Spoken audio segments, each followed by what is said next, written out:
ভোলা থেকে green line 3-এ করে ঢাকার উদ্দেশ্যে রওনা দিলাম।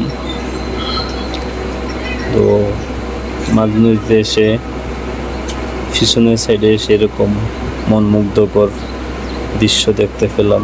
সত্যি আল্লাহ তাআলার প্রশংসা না করে কোনো উপায় নেই। আল্লাহ তাআলা প্রাকৃতিক যে সৌন্দর্য আমাদের মাঝে রেখেছেন তা সত্যি অসাধারণ।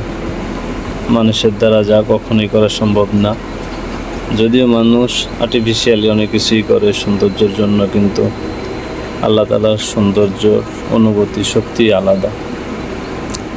তো যারা বাস ভ্রমণ করেছেন, ট্রেন ভ্রমণ করেছেন, যারা এখনও লঞ্চ ভ্রমণ করেন নাই, তারা অবশ্যই লঞ্চ ভ্রমণ করবেন। এরকম অনুভূতি পেতে হলে আসলে লঞ্চ ভ্রমণ না করলে বুঝবেন না।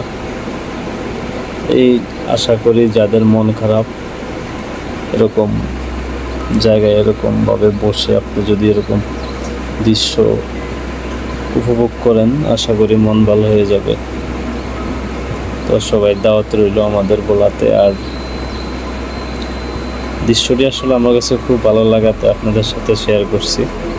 কথায় কোনো ভুল ত্রুটি হলে ক্ষমা দৃষ্টিতে দেখবেন। আসসালামু আলাইকুম।